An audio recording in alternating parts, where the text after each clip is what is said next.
Let's send it out now to Alberto Camargo, who is live on the campus. And Alberto, tell us your latest update. He's actually at TMH.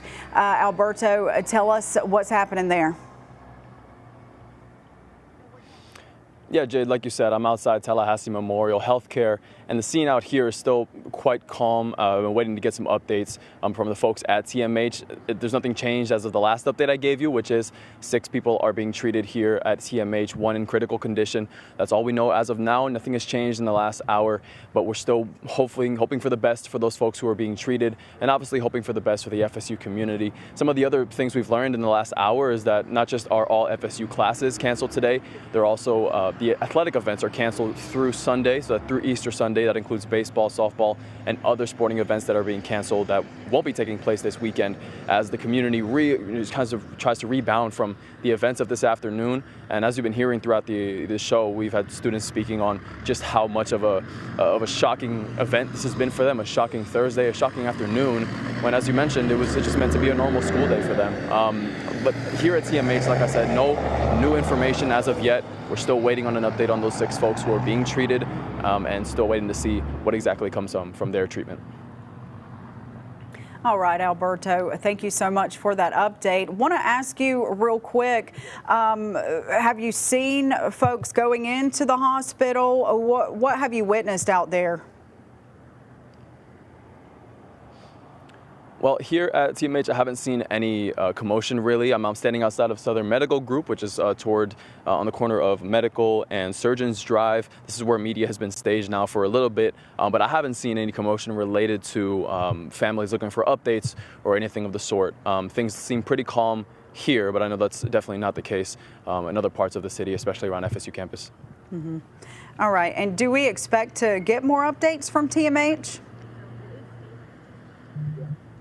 Well, that will come with time. We're hoping to hear some more from on the condition of the patients. But if there are, I would expect that the next major update we will get will perhaps be in that 4 p.m. news conference with local law enforcement happening on campus. Here at TMH, we're still waiting to see if anything comes of what I'm hearing from the folks here.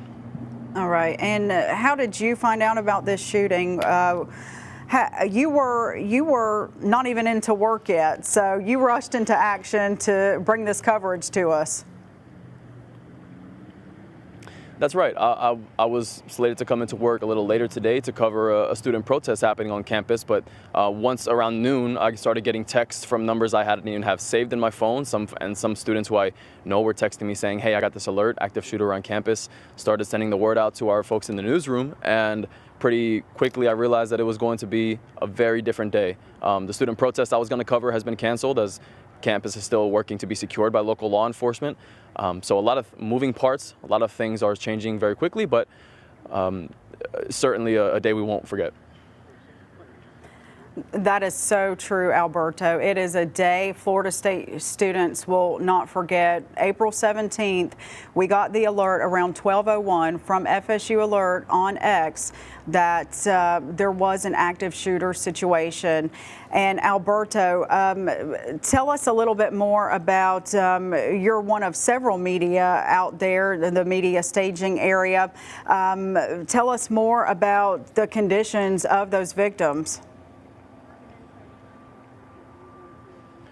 Well, what I know at the moment is that the 6 victims being treated were all suffering from gunshot wounds. That might go without saying, but I've had a conversation with a student on the phone who was in the student union, wasn't hit by a bullet, but did suffer some injuries, running out in the scrum to get out of the union, and some scrapes on the leg, cuts on the hand.